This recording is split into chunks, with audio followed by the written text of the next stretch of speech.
Success is not the key to happiness. Happiness is the key to success. If you love what you are doing, you will be successful. Good morning and welcome everyone. Thank you for joining us today's webinar on managing critical ill COVID-19 patients organized by Department of Medical Surgical Nursing. Myself, Professor Manimegalai, moderator of this webinar, and I feel privileged to welcome everyone present here. First of all, I would like to welcome our Honorable Secretary, Engineer or Ravishekar BE, and all other board members for giving us their consent and support to this webinar. Welcome you, sir. Stars shine at night. Some stars shine at bright daylight. It's my great pleasure to welcome our such stars, our resource person as guest speakers. First, I feel delighted to welcome eminent speaker, man of many words, versatile person, Dr. S.M. Marikanan, MBBS, DA, DNB, MPH, MBA, HOD of Anesthesiology, Critical Care and Pain Medicine of Rural Development Trust Hospital, Andhra Pradesh. Welcome you, sir. With great honor and pleasure, I would like to welcome eminent speaker, proficient person, great personality, Dr. Rajesh Kumar, MBBS, DA, DNB, DESA of Rural Development Trust Hospital from Andhra Pradesh. Welcome you, sir. Really, words cannot be enough to describe our gratitude to you for taking out your valuable time from your busy schedule and accepting our invitation and sharing your knowledge with us. On behalf of our Triple V family, I welcome you to this virtual stage. Welcome you, sirs. Next, I feel honored to welcome our respected principal, Dr. K. Jayanti Shanmugam, for having keen part in this program. Welcome you, ma'am. I also extend my warm welcome to our beloved faculty of Triple V Nursing College for their support. Welcome you all. Last but not least, I sincerely and heartily welcome the participants actually who made this webinar as a functional one. Welcome you all. I am sure that you all will feel enriched of knowledge after attending this seminar. Once again, I welcome you all. Hope you all have a great time ahead. Thank you all. Now I invite Principal of Triple V Nursing College to introduce the speaker. Over to you, ma'am. Good morning, everyone. COVID-19 has swept over the world, causing more than 23 million infections and more than 8,14,000 deaths. Although most of these patients remain asymptomatic or develop mild symptoms, up to 30% of these patients develop severe symptoms necessitating intensive care unit admission. Morbidity and mortality in this subgroup of patients remain very high and may reach up to 80%, especially in those who require invasive mechanical ventilation. Because of lack of any specific therapy, high quality intensive care remains the cornerstone of management of these patients to improve patient outcome.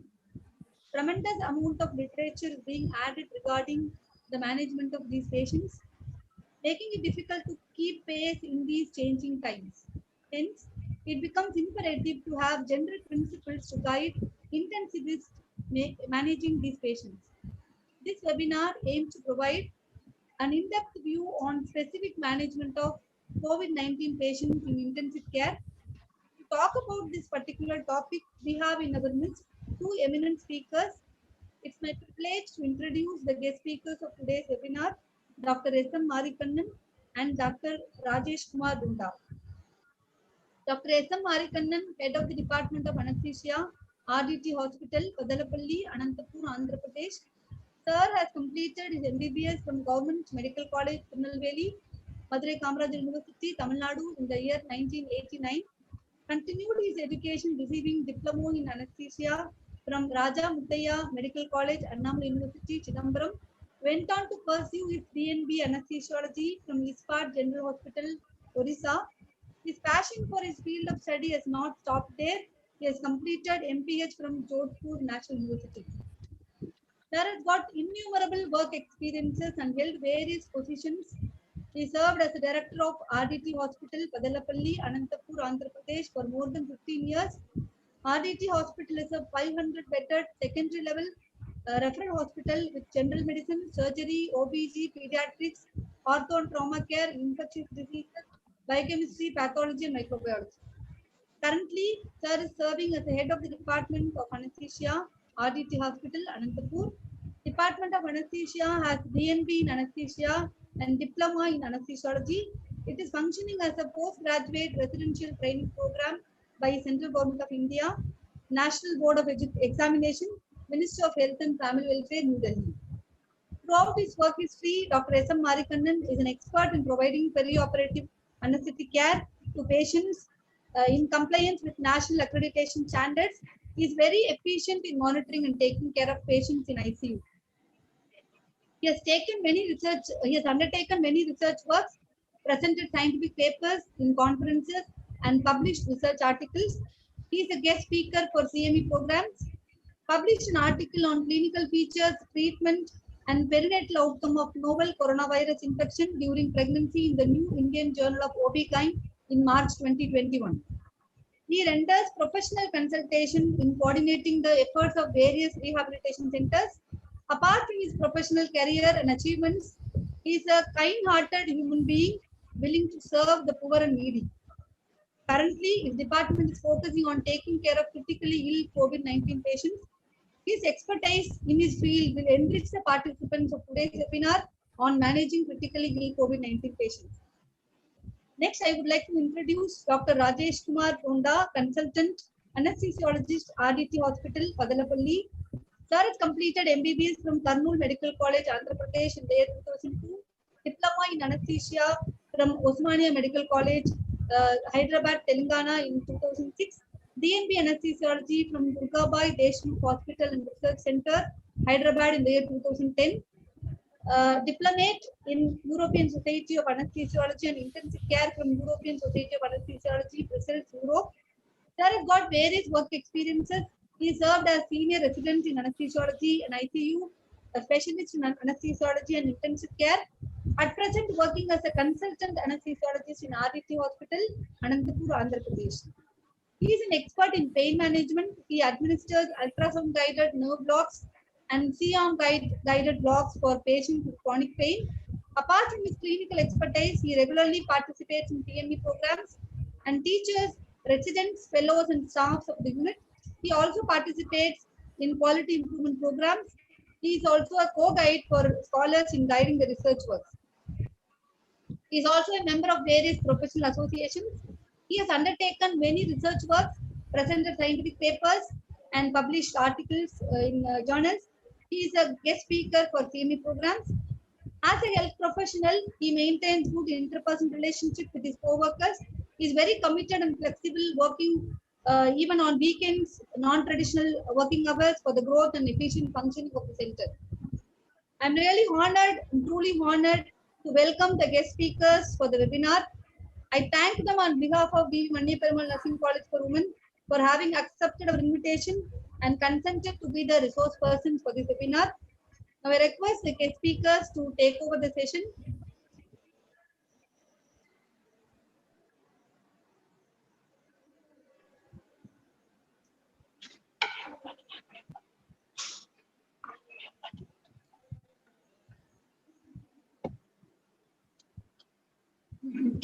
May I request the guest speakers to take over the session?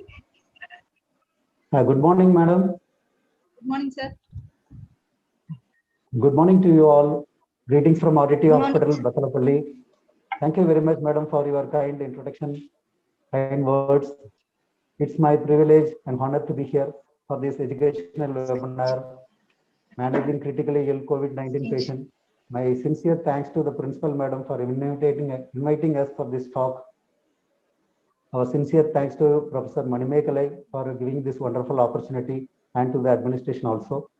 We are very happy to know that vvv College of Nursing has taken wonderful initiation towards educating the nurses regarding this pandemic.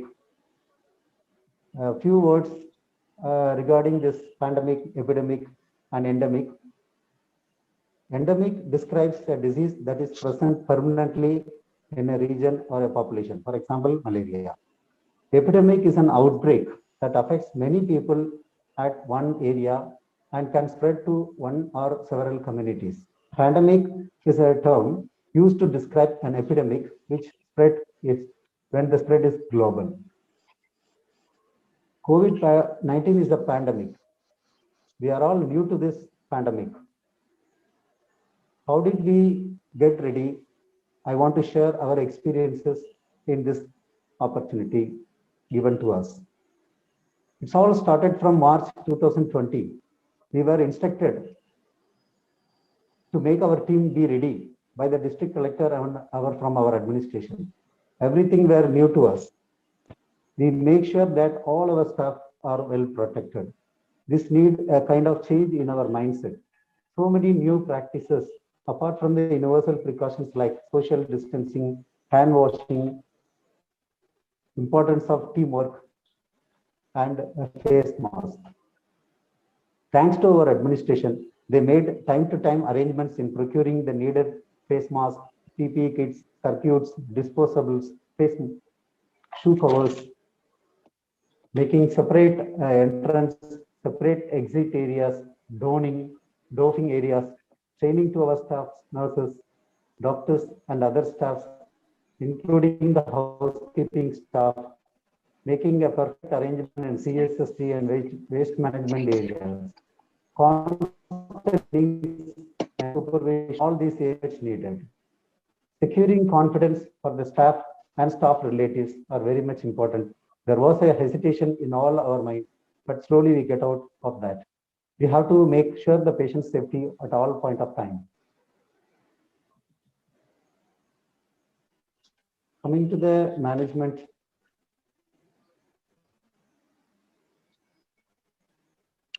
my presentation will be like introduction, presentation, and management of COVID patient in the emergency room, management of ICU for non-intubated patients, nurses' role in managing COVID-19 patients, and about summary. I will talk about a little bit about the COVID-19 presentation. COVID-19 presents with like a history of fever, throat pain, body pain, headache, and diarrhea for 4 to 5 days. And after that, patient seems to be all right for some time, and they feel that they get all right. And after some time, slowly the cough started. In the second or third week, slowly progress into ARD. Fortunately, by God's grace, 80 to 85% of the COVID patients are self-limited. Only the 10 to 15% needs admission and oxygen support. 5% of the patient may go into ICU care, and mortality rate is less than 1%. Regarding this virus, it has a spike protein which is very much attached to the AC receptors in the lung, TMT, RSS, 2 enzyme, and cleans up, and the cell and the virus enters into the cell and started inflammation, release a lot of cytokines, and end up in thrombosis and thromboinflammation. So our main focus of treatment is also antivirus, anti-inflammatory, immunomodulation, and blood thinners.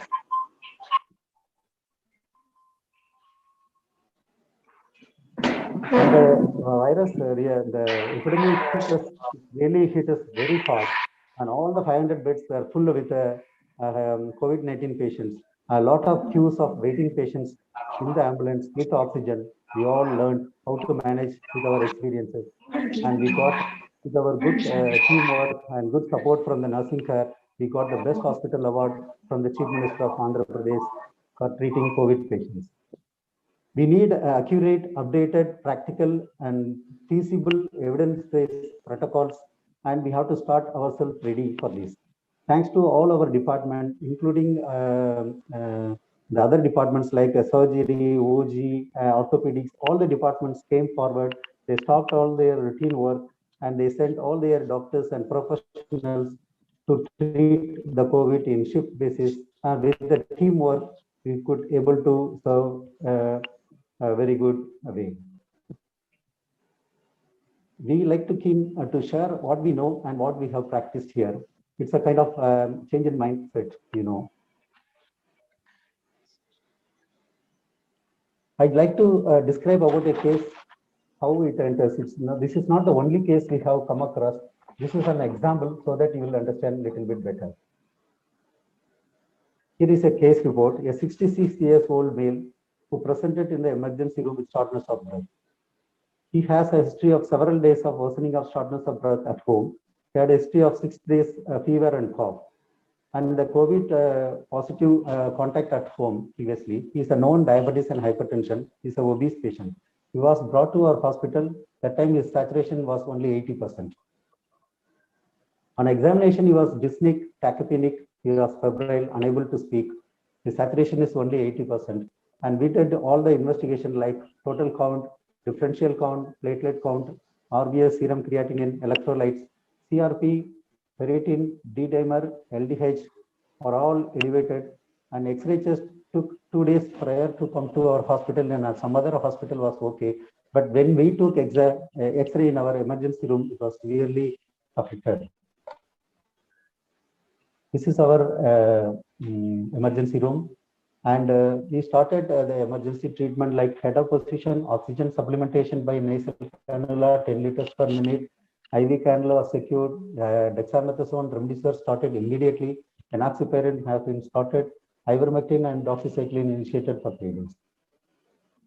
Our patient was monitored continuously. As usual, for COVID patient, we don't give IV fluids, no nebulization. But MDI, metered dose betamethasone 4 puffs every 4th hourly was given. Ultrasound was practiced here because CT scan patient is very sick, and ultrasound lungs gives a very good bedside examination about the heart and lung. So we practice routinely in the bedside. Patient was encouraged to be in the prone position and informed about the general condition of the patient to the relatives, and patient finally shifted to ICU.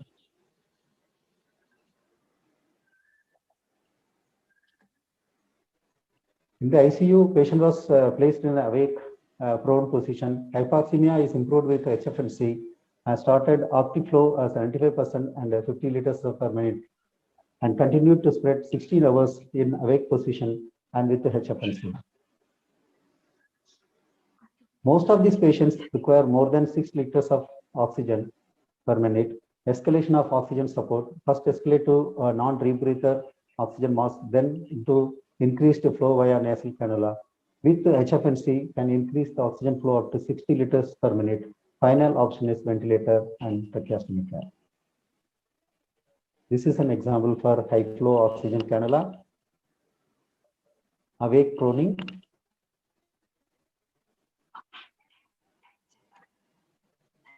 This requires mainly the cooperative with the intact mentation of the patient. You have to prone more than 12 to 16 hours ideally. Slowly the patient has started improving. And the X-rays you can see from the basal lobe infiltration to the normality. I want to talk about a little bit about the nursing role in treating COVID patients, mainly about self-monitoring as well as prevention of this exposure to other people also. And universal masking. The patient in our hospital, we insist them to wear N95 mask when they do some procedures. Other than that, surgical mask and goggles. Assessment, nursing assessment is very important because they are always with the bedside and they assess about all the symptoms and signs and the progression, worsening of the symptoms and signs, deteriorating of the general condition, and inform to the doctors. And they are the pillars of the nurse. Specimen collection is a very big task for the nurses. All the COVID patients must be having a double bag individually. At least they are using double bag here. Sometimes they suggest a triple bag from our infection department. Nursing interventions include monitoring of vital signs, monitoring of oxygen saturation, managing fever, maintain respiratory isolation, enforce strict hand hygiene, provide information to the patient as well as the relatives. Prone positioning for non-intubated patients are very, very important, and all our nurses are well trained in this, and they get support from the other staff also. It's not only the doing the prone position, documentation is very, very important. The nurses, they are doing it very nicely. They have got training about it, and assessment, monitoring, timings, as well as documentation. These are their very much responsibility. Evaluation of the patient is, this helps the nurses determine if they have met their goals or not. So they have their documentation guidelines, assessment guidelines, and communication with family and caregivers are very, very important.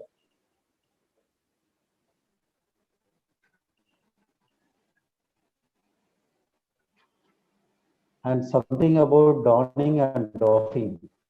We have a charting which is displayed in the room so that all the nurses who are doing it, the staff also, one nurse will be watching it, how they are doing it, and they get training regarding this. CDC has given a very good guidelines regarding that. We also follow that. And with the continuous non-invasive mechanical ventilation, patient got improved in 2 days, and but continuous nasal oxygenation shifted to the ward after 5 days of ICU care and got discharged in a good condition after 2 weeks of hospitalization. Most patients are admitted in respiratory failure and they can deteriorate very quickly. The work of breathing and inspiratory effort may contribute to compensation. Early consultation of ICU can strive the emergency situation in the floor. Management of non-intubated periods may help prevent intubation. For ventilated patients, work to improve oxygenation, avoid ventilator injury, ventilator-induced lung injury. The new disease, it's a new disease. The things are always changing rapidly. Thank you very much for your help carrying these patients. If you have any questions, we will wait for that. Now, the session is handed over to Dr. Rajesh.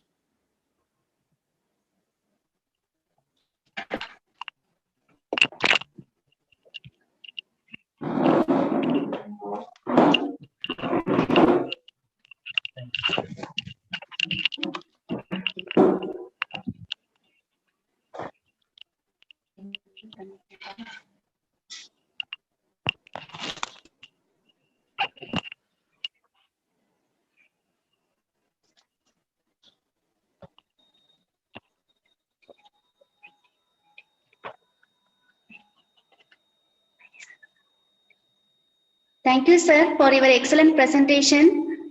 Now, I would like to welcome Dr. Rajesh Kumar to hand over this session, sir. Over to you, sir. Yeah. Thank you one and all for giving me this opportunity to discuss about managing critically ill COVID patients. And good morning, everyone. Hope everything is well with you all. And everybody is maintaining social distancing of 2 meters and wearing a proper mask. And now regarding this COVID-19, currently the whole world is facing the crisis. As healthcare professionals, we are at the front line. We need to be, and we should never or we can't turn our backs. In this role of taking care of the patients, nurses play a significant role. Not just the doctors, nurses play a significant role. As Dr. Kannan sir has told clearly that they are the pillars of care.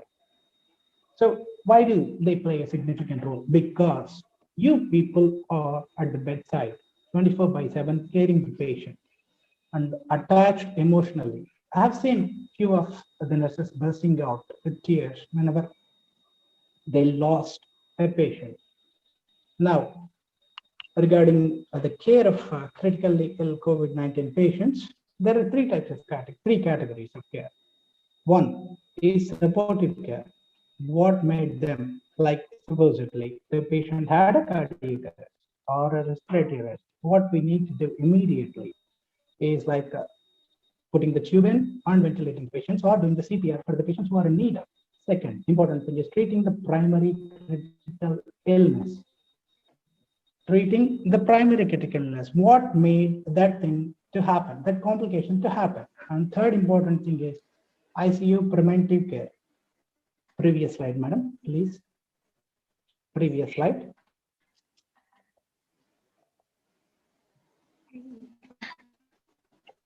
So, next slide.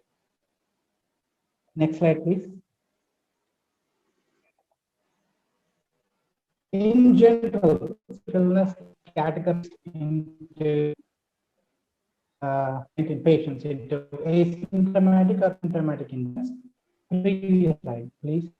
Asymptomatic or pre-symptomatic. These people won't have any symptoms. They're only diagnosed on lab RT-PCR.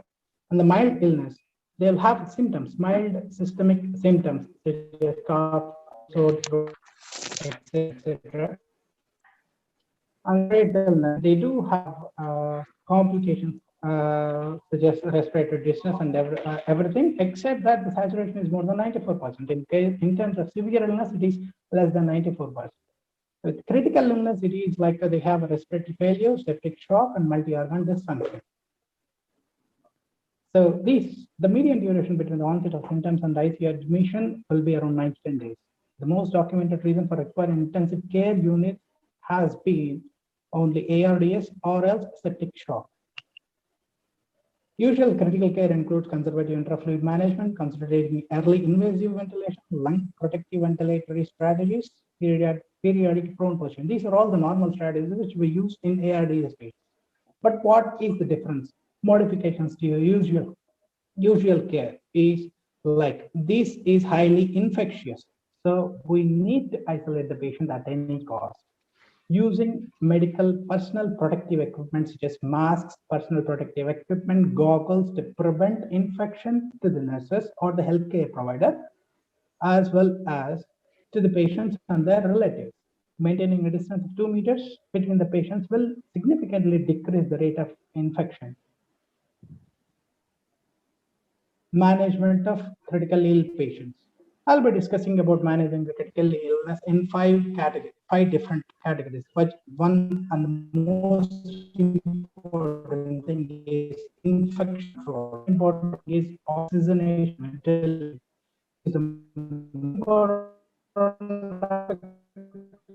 These patients will get by the COVID, and then their lungs will be deteriorating every single day because of the viral infection as well as the inflammatory response. And then the hemodynamic changes. It not only affects the lung, it also affects every single organ in our body. So they will have a septic shock as well as ARDS and renal failure, so many things. And the pharmacological interventions as well as extracorporeal membrane oxygenation. Next slide, please. Infection control. These are all the recommendations which I have downloaded from the American Society of National Institute of Health American.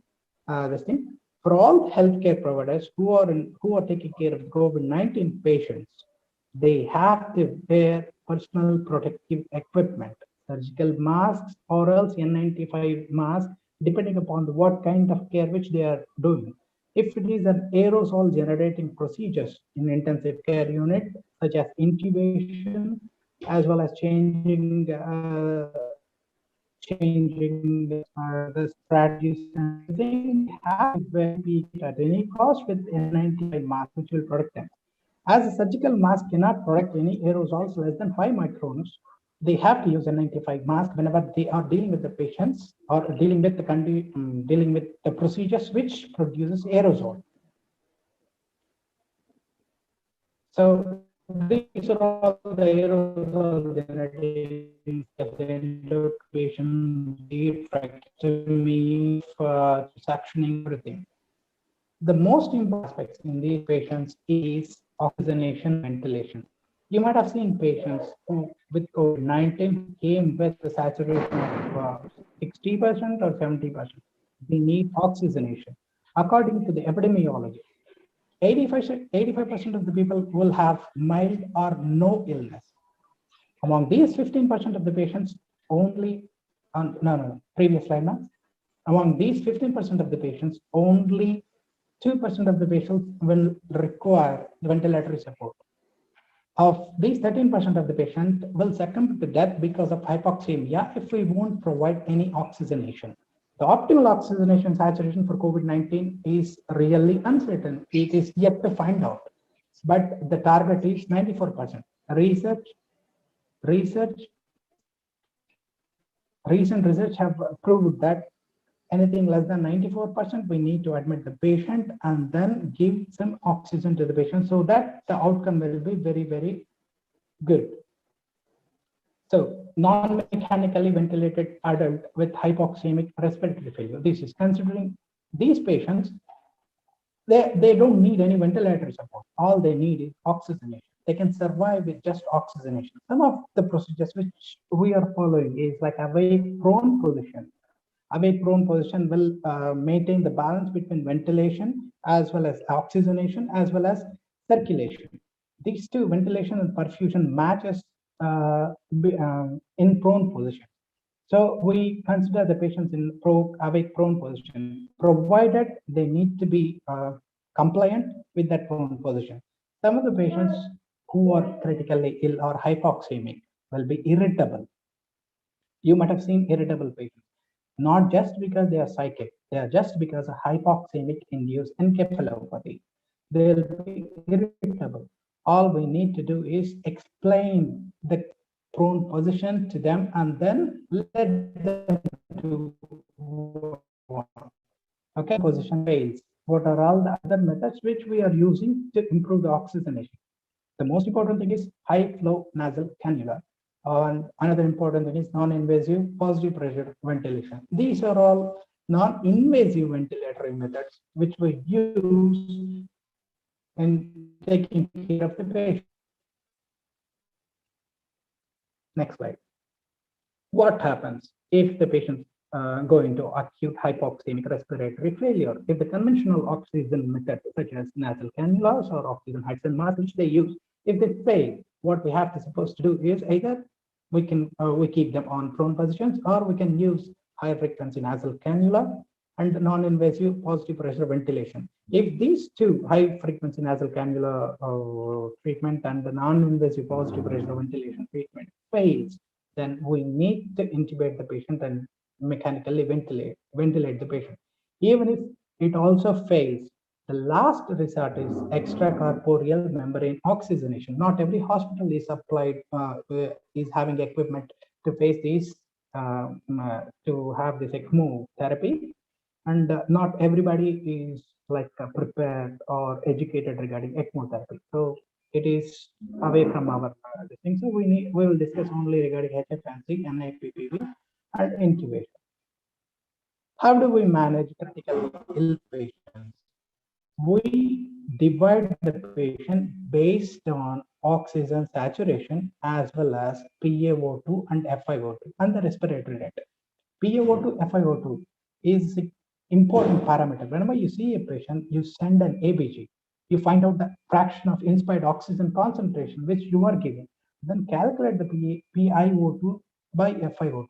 If it is less than 150, you need to go for intubation at any cost. If it is more than or equal to 150 millimeters per Hg, then you can use non-invasive ventilation or high frequency nasal cannulation. These are all the things. This is just an example. Next slide. Next slide. So this is just a glimpse of high flow nasal cannula which we are using. And if the pressure exceeds, this is the pressure relief valve, over 45 centimeters of water, it will pop off so that the patient will be protected from over pressurization from the oxygen. So which one is preferable, high frequency nasal cannula or positive pressure, non-invasive positive pressure ventilation? High flow nasal cannula is preferable because research has proven beyond doubt that it decreases the mortality, decreases the in-hospital stay, and decreases the chances of intubation in patients who are in need of oxygen. Ventilation. So use positive ventilation if patient or if the patient is pressure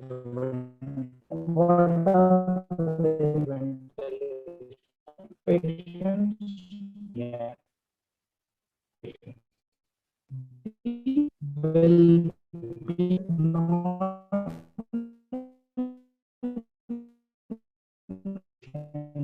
than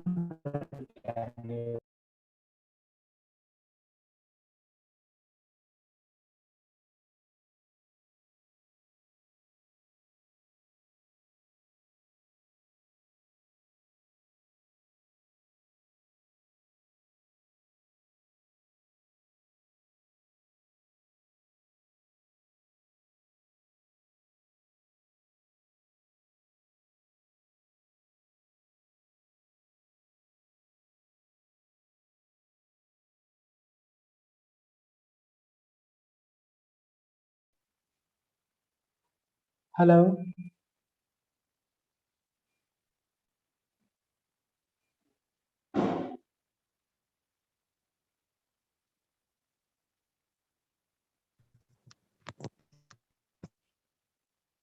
Hello, sir. Hello. Sir, good morning, sir. Good morning. We were not clearly getting. I couldn't hear Sir, your voice. I think maybe network issue. Network issue. Network issue with yours or my man?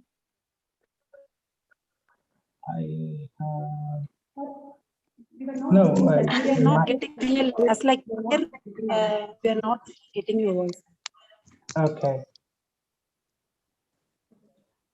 Is it clear now, ma'am? Yes, sir. Yes, sir. Yes, sir. Yes, sir. Can I proceed? Yes, sir. Could you please change it to next slide?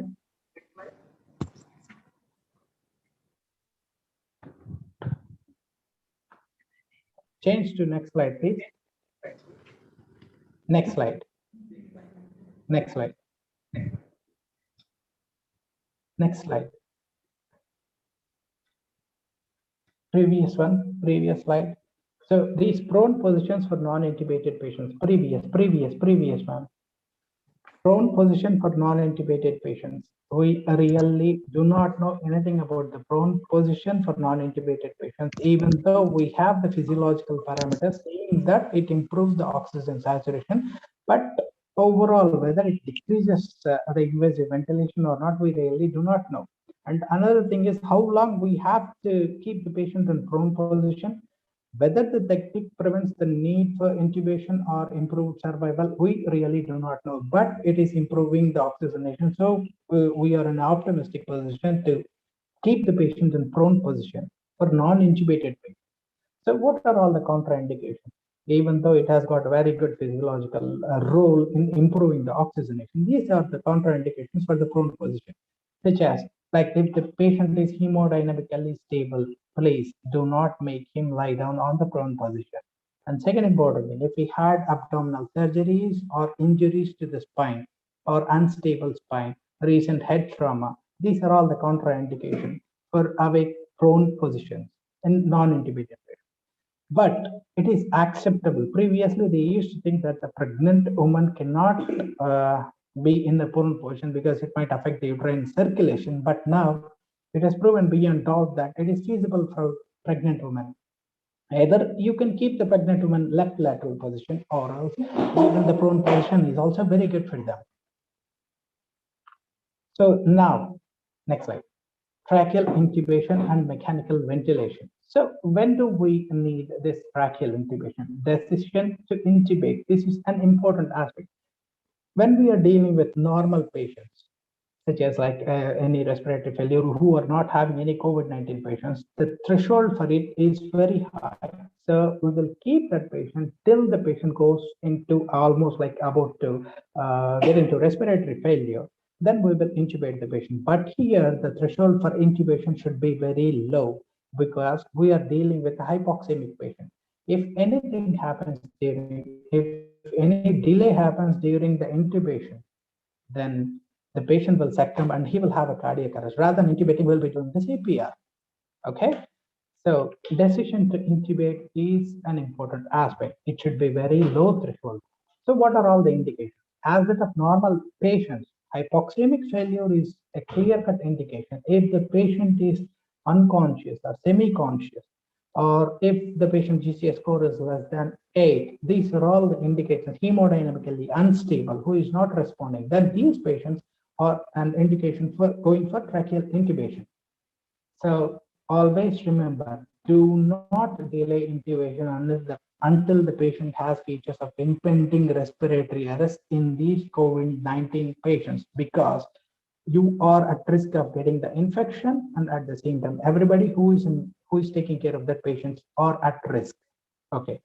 Second, how do we do it? Rapid sequence intubation. We have to do it very rapidly so that we can prevent aerosol spread and infecting us and infecting others. Next slide. So once you have intubated, then what do? We will definitely going to connect the patient to the ventilator. And what are all the strategies which we need to know? As a healthcare professional, nurses play, as I told you, nurses play a huge role. So most of the times they are with the patients. They know every in and out of the patient. So they have to know everything about ICU settings. If you people are willing to do ICU care, then these are all the important parameters which you people need to know. The ventilator settings, most of the times, any kind of acute lung injured patients, as well as ARDS patients who are being intubated and ventilated by a mechanical ventilator, we provide with low tidal volumes. Research has clearly told that high tidal volumes will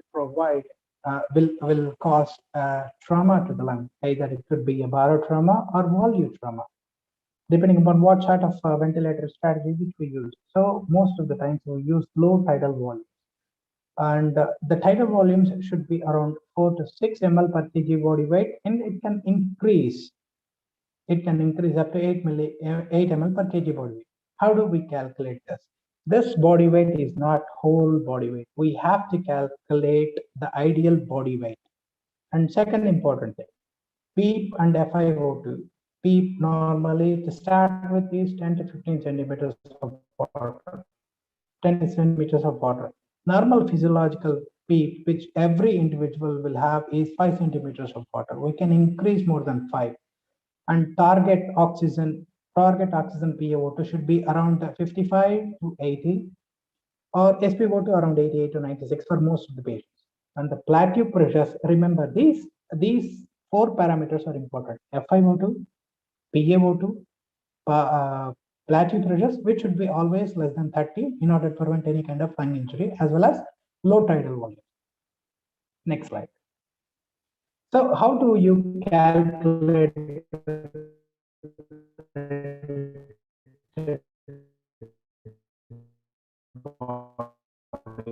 this in, or it is 0.91 to 5. If it is a female, 45.5 plus the same parameters. If it is inches, 2.3. If it is centimeters, 0.91. Okay. The oxygenation goals for these patients is PaO2. PaO2 is calculated by arterial blood gas analysis. It should be around 55 to 80 millimeters of Hg, or SpO2 should be around 88 to 96%. I'm sorry, it is 95. It is 96%. So subsequent tidal, what do? You have arranged everything. You have clearly ventilating the patients with low tidal volume, peak pressures are this much, FiO2 and PaO2 are this much. You have started the ventilator strategies. What do you do next? Adjust the peak plateau. This is not the peak pressure. Remember, plateau pressures are always lower than that of the peak pressures. You have to measure the plateau pressure rather than the peak pressures.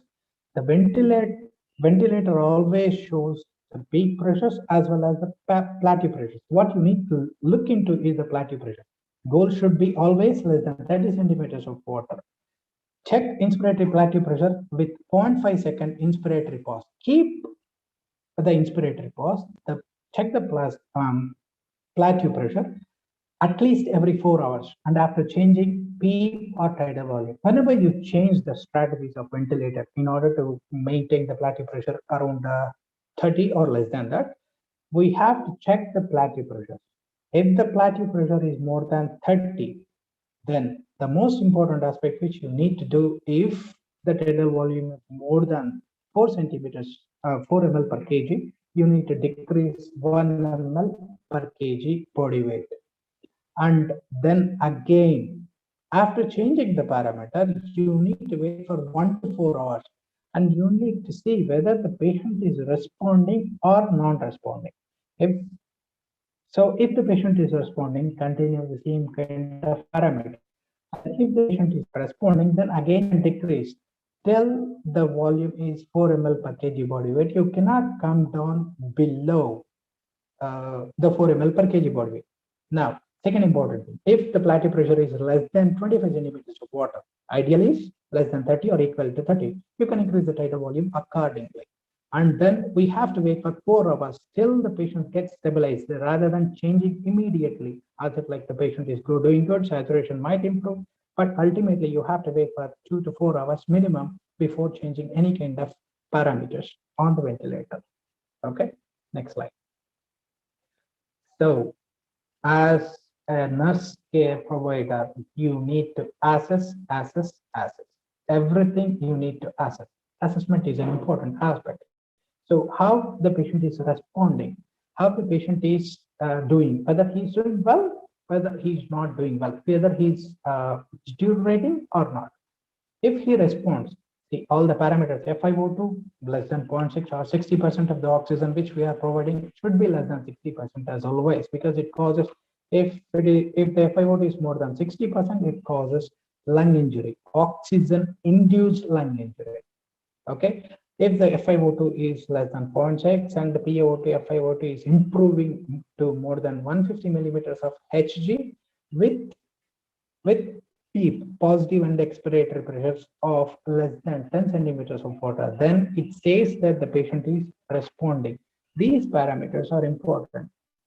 First, synchronized, whether the patient is synchronized and compliant. Compliance is assessment. This complaint is based on the parameters like the amount of tidal volume which you give and the pressures which are generated.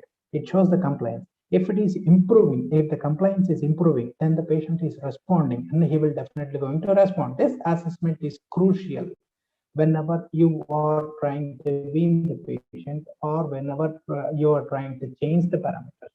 Okay, non-responders such as FiO2 should be more than 60% and PaO2, FiO2, which was obtained from arterial blood gas analysis after 4 hours of ventilation. If it is less than 150, continue low tidal volume. If the patients are not responding to the parameters of low tidal volume ventilation, what we have to do is the second important aspect is to prone the patient. While the patient is intubated, you have to prone the patient. It definitely going to improve the oxygenation. Most of the patients doesn't require high PEEPs if we prone the patient, because ventilation and perfusion always balances in prone position rather than in supine position. Next slide. So what do you do if we fail low tidal volume ventilation? There are rescue strategies. Rescue strategies such as recruitment and high PEEP. Increase the PEEP, increase the PEEP, increase the PEEP. PEEP. What is the highest PEEP which we can use? Almost like 20 to 24 centimeters water. Till that time, what is the recruitment? Recruitment is like intermittently increasing the PEEP gradually rather than suddenly. From supposedly the patient is in the PEEP of 5 centimeters of water, we can increase to 10 centimeters and wait for some time, and then increase to 15 centimeters and then wait for some time, and 10 breaths after that, increase 20 centimeters of water and then decrease again to the PEEP of normal. Whether the patient is in 5 or 10, you come down back to the normal. So second important thing, the most of the patient doesn't require neuromuscular agents. These patients who are irritable might require if they are dysynchronous with ventilation. And these patients, if we give neuromuscular blocking agent, that dysynchrony will be taken care of, and then the patients will be synchronically ventilated by the mandatory ventilatory strategies. And the third important thing is pulse improve, but it never has improved the mortality or in hospital stay or in ICU stay. So these are all the experimental models, pulmonary vasodilators. Last thing is like extracorporeal membrane oxygenation, which every hospital is not provided. Next slide. So you are treating the COVID-19 patients. What are all the precautionary measures based on the equipment, additional COVID-19 precautions? These are all the ventilatory strategies which we need to learn. First thing, FiO2, tidal volume, PEEP, positive and expiratory pressure. And then lastly, PaO2 by FiO2, we need to maintain the toxicity ratio. If these are all the parameters which we need to look into. But how does it change with the normal patient who is in ICU with ARDS from the patient who is with COVID-19 ARDS? So always, these are all the parameters. As you are the frontline workers, you are the frontline healthcare providers, you need to look into these parameters, these points. These are important. Maintain tight seals. Always, the tubes should have a tight seal. Never to allow them to dislodge, because that will provide an aerosol, which will create a problem with for the healthcare providers, because they are at close contacts with the patient. Each tube cuff pressure should always be 20 to 30 centimeters of water.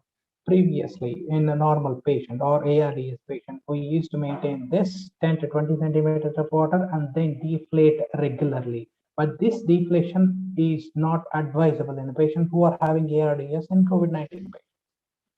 Avoid unnecessary disconnections. If disconnection is necessary, such as like putting the ET tube or necessary ET tube or tracheostomy, should be clamped. Okay, always use a dual limb ventilatory circuit. It's not a single circuit. We have to use dual limb ventilatory circuit. Always ventilate the patients in airborne isolation room if feasible. So next slide. So interventions, we have to do certain kinds of interventions in these patients who require ventilation. So what are all the interventions which we perform in this way?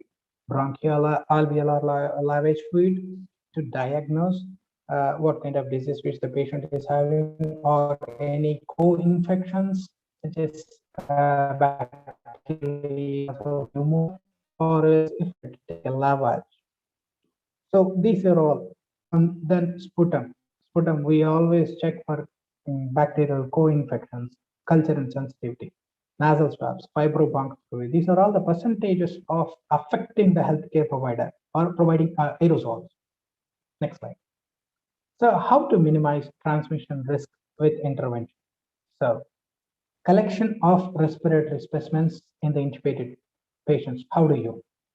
Nasopharyngeal and oropharyngeal swabs and tracheal aspirates. The nasopharyngeal and oropharyngeal swabbing requires less amount of care, but all the healthcare providers who are doing these procedures, has to wear mask, N95 mask, along with the personal protective equipment and goggles. So even though these two, naso and oropharyngeal swabbing, requires creates less amount of aerosols, but we need to be careful. Tracheal aspirate, ideally collected using a closed circuit inline suctioning.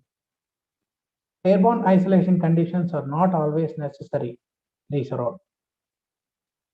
Next, regarding the next slide, regarding the bronchoscopy. Previously, they used to do bronchoscopy for every patient in order to know whether there is any clogging inside the bronchus or not, or whether it relieves the bronchus, and also to find out what kind of infection, and then aspiration for culture and sensitivity for secondary bacterial infection. But nowadays, with this COVID patient, bronchoscopy is only indicated if it is mandatory, only done if it is mandatory. It has to be performed in airborne infection isolation room with full airborne precautions, as well as wearing the personal protective equipment and goggles and the N95 mask. Clamping of suctioning tube or turning off the suction after the after sample has obtained, we need to immediately clamp in order to prevent aerosol dispersion. Specimen should be double zip-locked and sealed back, so and should be labeled as COVID-19.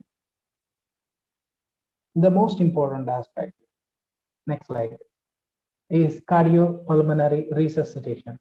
Whenever you see a patient of COVID-19 succumbed to the COVID-19 and had a cardiac arrest, you cannot leave that just because they are COVID-19. They create an aerosol. You should never, always protect yourselves and protect others. First, how do you protect yourself? You know that the cardiopulmonary resuscitation is important. First thing is like you need to wear a PPE.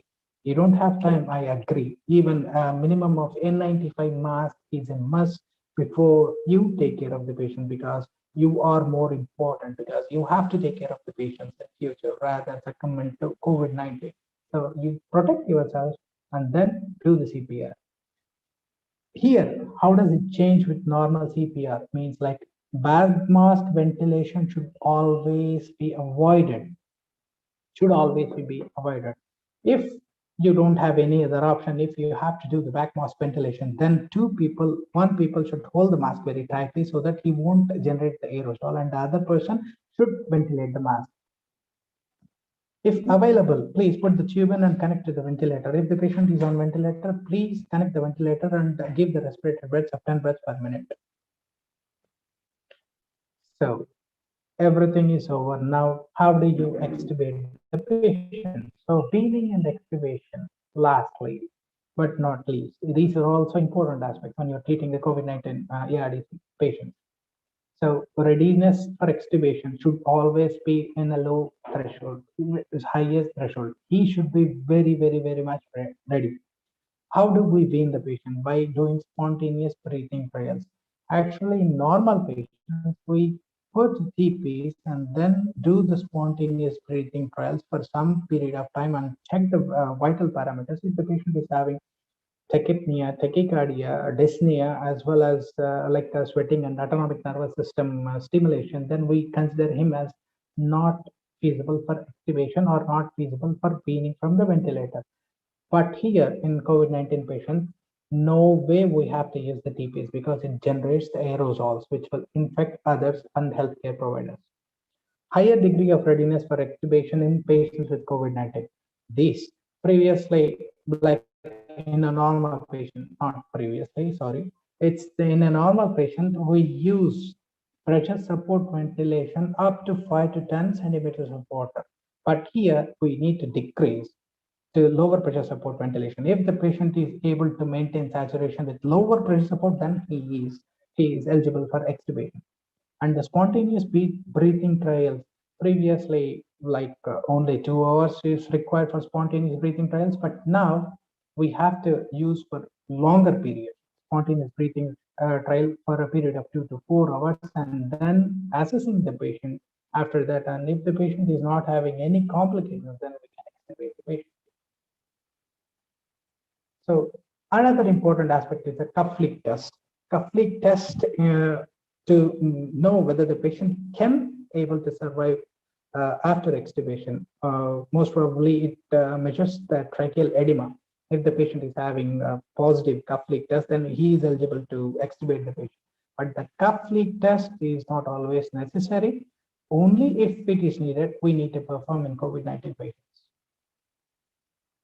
So how do you perform extubation? Perform extubation in an airborne isolation room whenever it is feasible. If not, we should wear all the protective measures and then you have to do it. Only 2 consultants or who are taking care of the patients, who are in well trained in putting the tube in, and the only 2 consultants should be inside and everybody should be outside the room, so that the chances of infection to others will be decreased. And at the same time, they should be ready to come in if anything happens, any mishap happens. Post-extubation care. Post-extubation care is nothing but we have to keep the patient either the high flow or low flow. Nothing has proven till now that the high flow will decrease the chances of re-intubation, or the low flow will decrease the chance of pre-intubation. Always remember, you need to be careful before extubation, making sure that the patient can be extubated and then extubate rather than putting yourself at risk of re-intubating the patient. So now the tracheostomy. What are all the indications for tracheostomy? It's normal, just like all the patients who are taken care of in ICU. But here, the indications of tracheostomy differs from normal ICU patients from that of the COVID patient. How do they differ? We have a tendency of doing tracheostomy if the patient is going beyond 7 to 10 days of mandatory ventilatory support.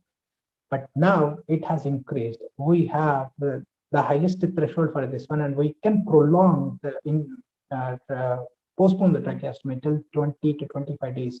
Till 20 to 25 days. This is the only difference from the indication. And the timing, as I've told you, like 20 to 24 days, we can wait.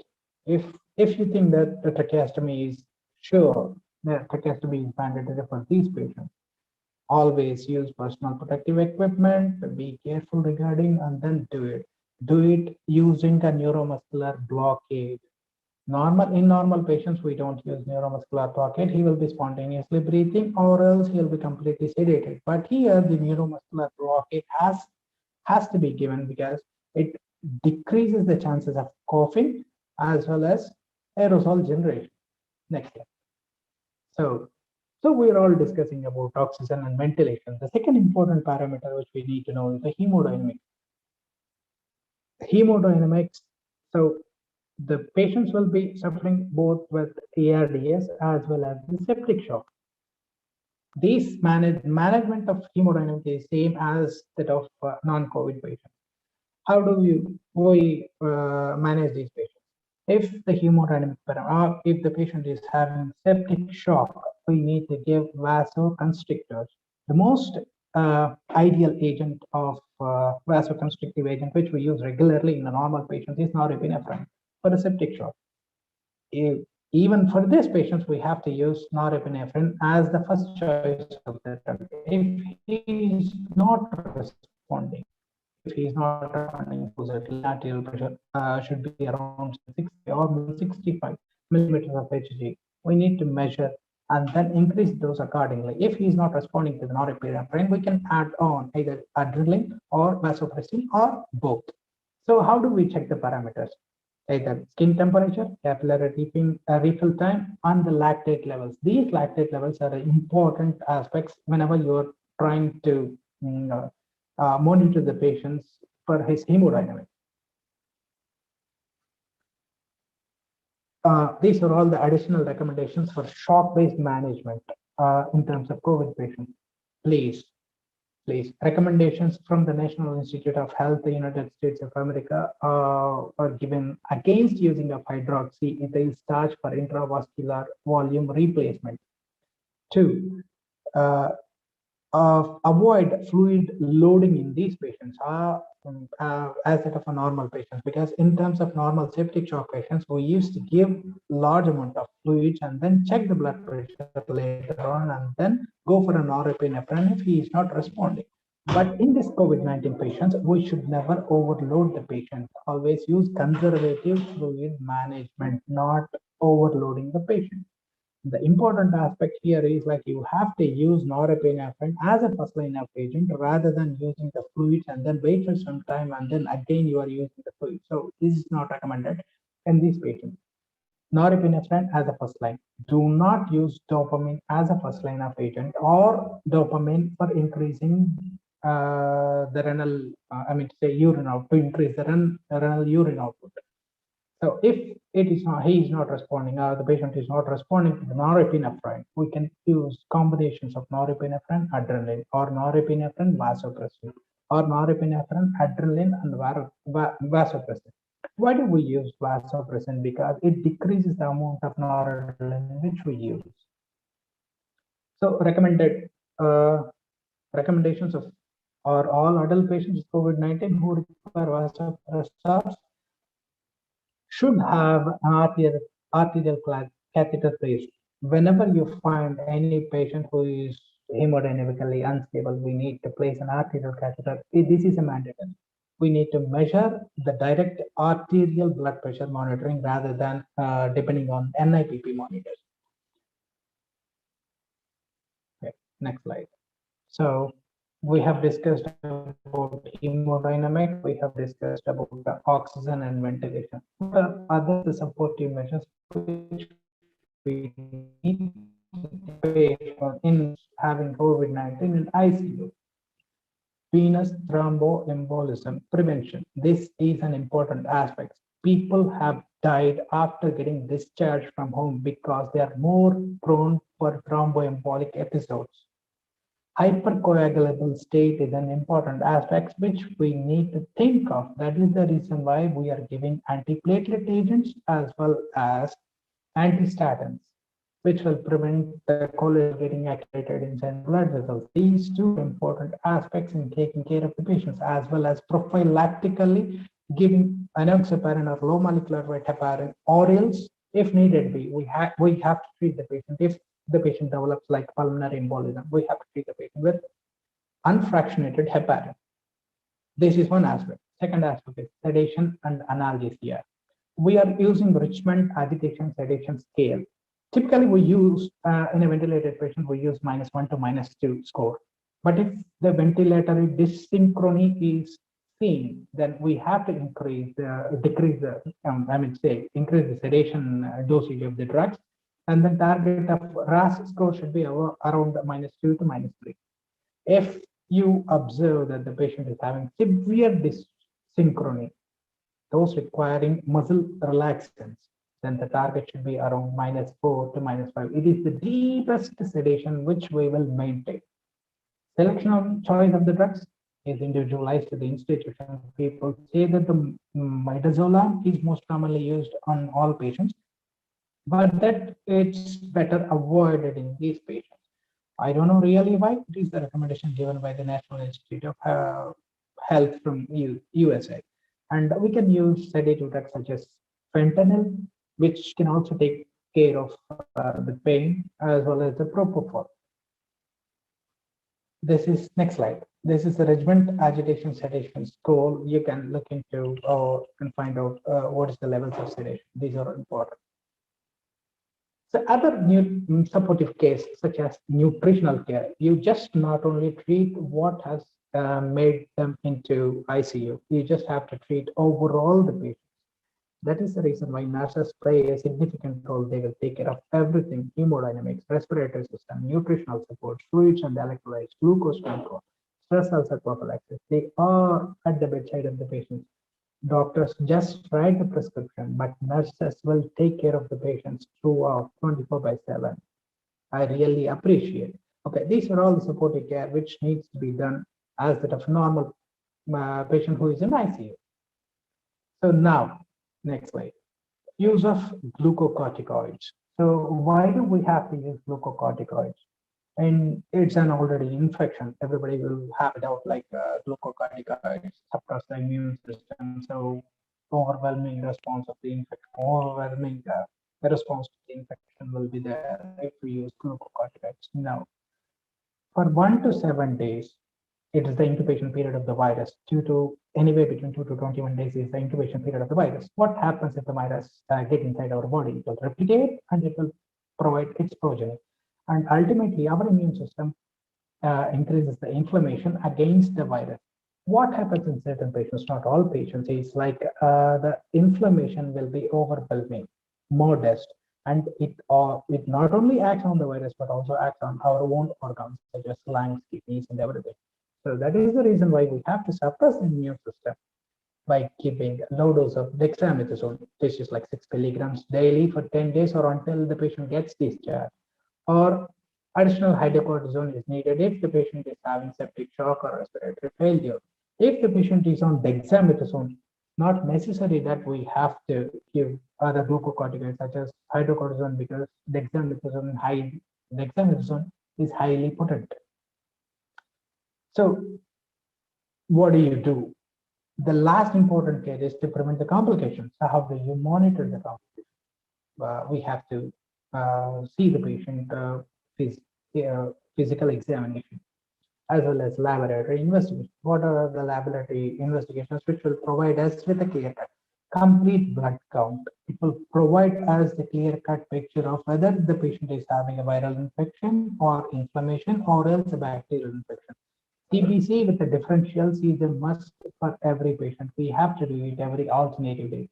Other laboratory tests, arterial blood gas analysis, whenever we change the parameters, as I have told you, like ventilatory parameters, we have to get an arterial blood gas done, and liver function test, coagulation studies, because they are more prone for hypercoagulation. If you suspect that the patient is having a cardiac injury, by looking at the ECG, we have to send for troponins or transthoracic echocardiogram. Chest radiograph as and when necessary. And CT scans, if the patient is unstable, do not send the patient for the CT scan. First of all, you need to stabilize the patient and then control. And then after that, you need to go for a CT scan. CT scan is not a must. If you feel like the patient is having a lung infection or the lung involvement, the other important imaging technique is the bedside ultrasonography, which will give us a clear-cut picture, not as the of a CT scan, but will give us a clear-cut picture whether the patient is having injured lung, how much is the injury. So, next slide.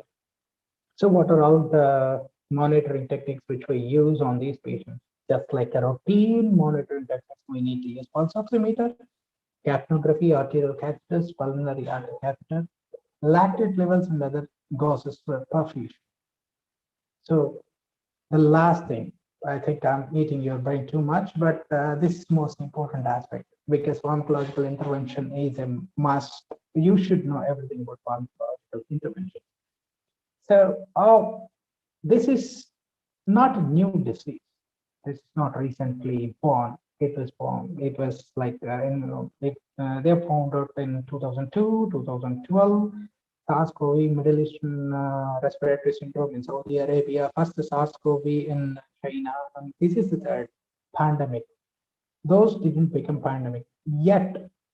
We haven't found a single agent which will improve the mortality or morbidity till now.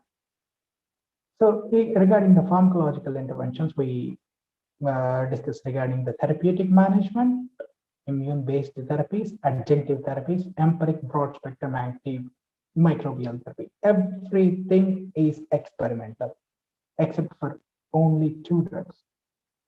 So, COVID-19 specific considerations, antiviral or immunomodulatory therapies are not yet proven effective for the treatment of COVID-19.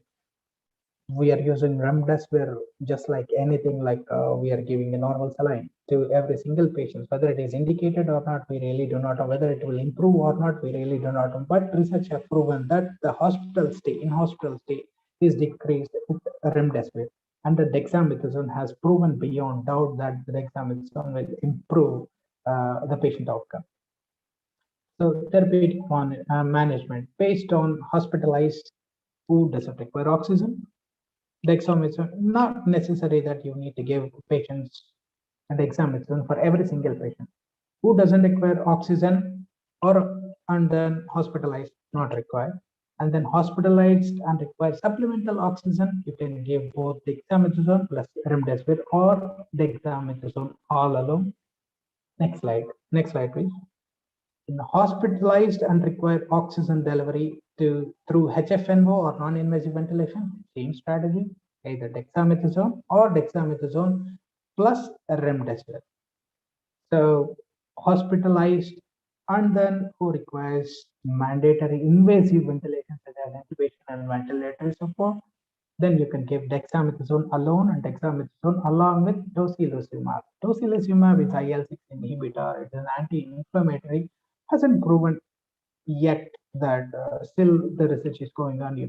We cannot comment on using tocilizumab. It is high cost, and then the outcome is not so good. So what are all the immunomodulators under evaluation? Next slide, please. So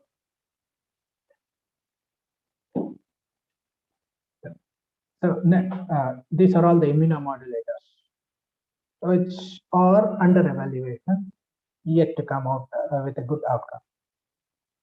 So additional recommendations, these are all the next slide, please. Additional recommendations such as colchicine for non-hospitalized patients, fluoxamine, granulocyte quality stimulating factor inhibitors, and IL-1 inhibitors, interferons, everything is experimental. We cannot comment on whether to use it or not. It depends on individualized basis. So next slide, empiric broad spectrum antimicrobial therapy.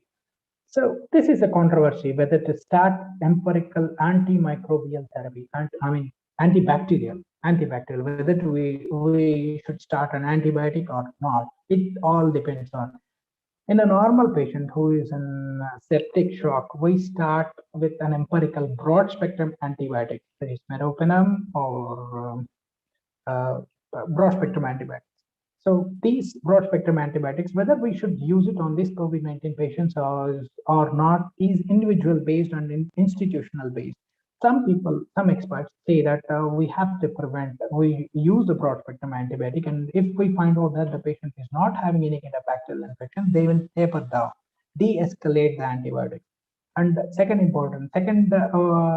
category of experts' opinion says that we should never use antibiotic until proven otherwise, like proof from the culture and sensitivity or directly examination of the sputum or bronchoalveolar lavage.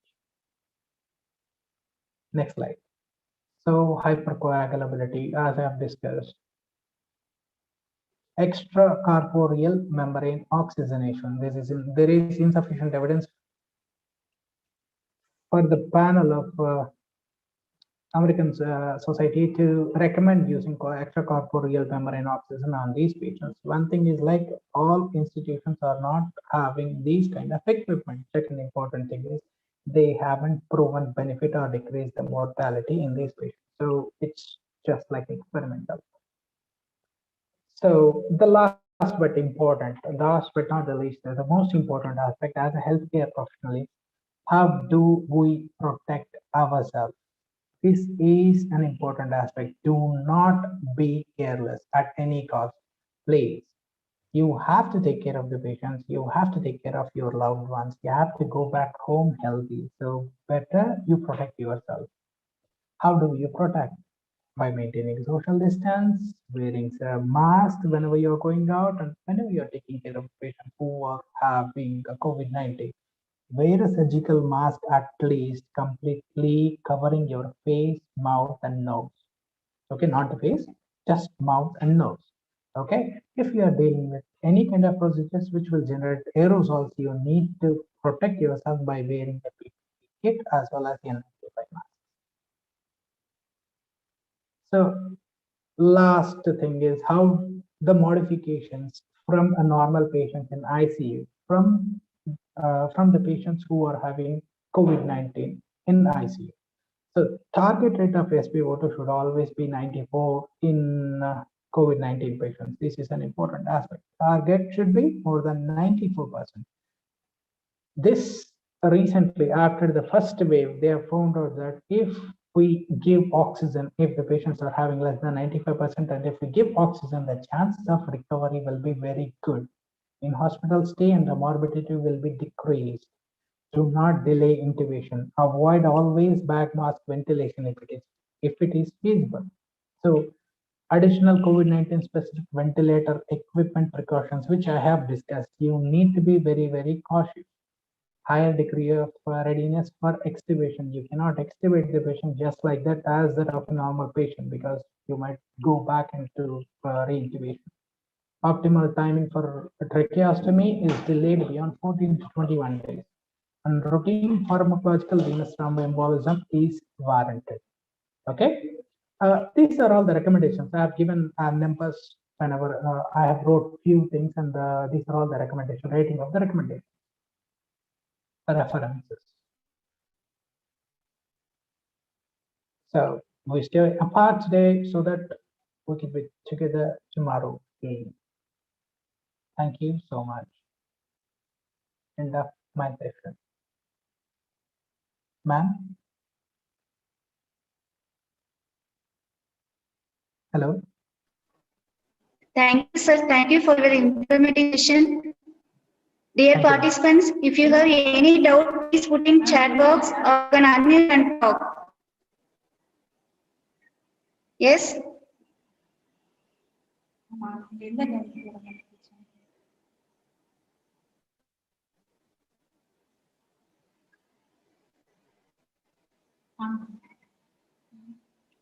Any questions? Thank you so much, Supriya. Any questions? Any doubts? Needs to be clarified. Hello. Sir, one doubt, sir. Yes? Okay. Yes. Yes? Sir, No, ventilator associated pneumonia is, yes, sir. Can you hear me, sir? ventilator associated. Sir, Ventilator pneumonia associated. will be increased or yes, sir. See, always remember if you are Whether doing ventilator associated pneumonia is increased or it will be normal or not, sir. no. See, the more important aspect here is like if you are doing any kind of invasive procedure, they're always more prone for infection. Ventilator associated pneumonia is not a new to us who are taking care of ICU patients. So it is also equally important that we care the patients. We need to be highly sterile and we need to maintain sterile precautions before we doing any procedure such as sectioning or anything else. We use here as a closed section So to whether prevent it, ventilator associated pneumonia. Whether? No. Any okay. invasive procedures Whether can it will always be increased increase in the COVID chances of. patients, sir? Yes, sir. Yes, Okay, sir. ma'am. Any invasive procedure will Okay, always sir. Okay, sir. increase. Okay.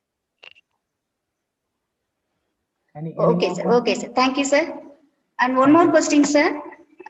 Why PCO2 is increased for prolonged ventilated patients, sir? Is it a complication? Prolonged ventilator patients. No. If the PCO2 is increased, we need to measure the parameters such as the tidal volume, PEEP, as well as FiO2.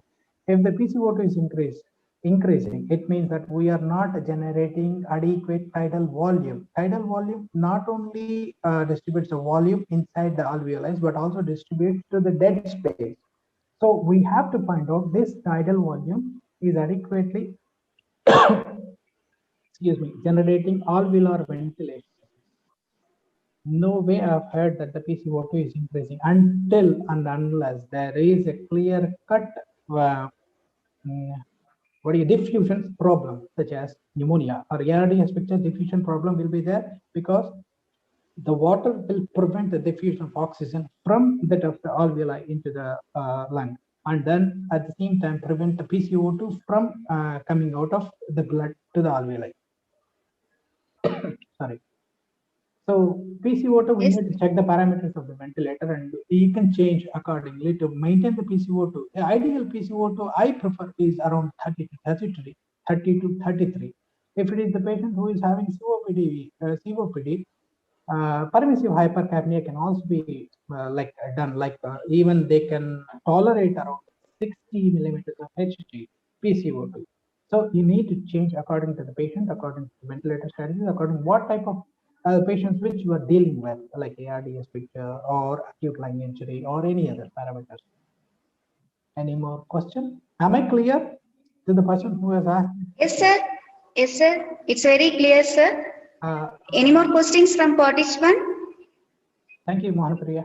Okay.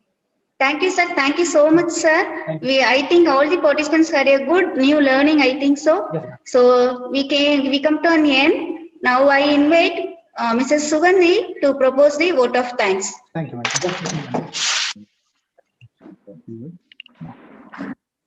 Please give me the vote of thanks. So a very good morning to one and all present here. The best and beautiful things in the world cannot be seen or even touched. They must be felt by heart. Thank you is one such prayer among them. So I consider it as a great privilege to propose a vote of thanks to all dignitaries who have witnessed it as a memorable and successful event. First of all, I would like to thank Almighty God for making today's webinar a great success. On behalf of vvvnursingcollege College for Women, I would like to thank our board members and Honorable Secretary, Mr. Ravi Segar, BE Engineer, for their enthusiastic support and guidance for organizing such an informative session. Thank you, sir.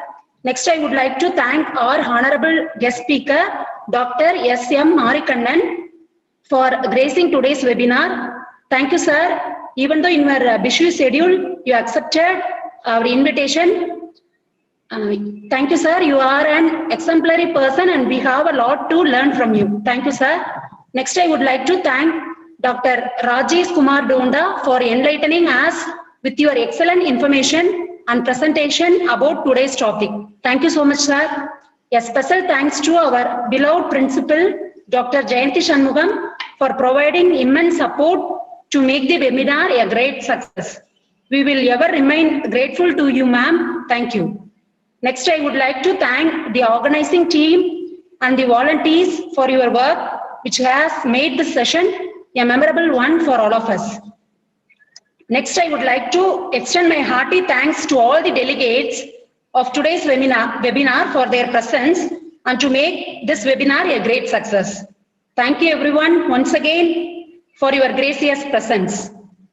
Thank you all. So dear participants, it's a time to fill your feedback form.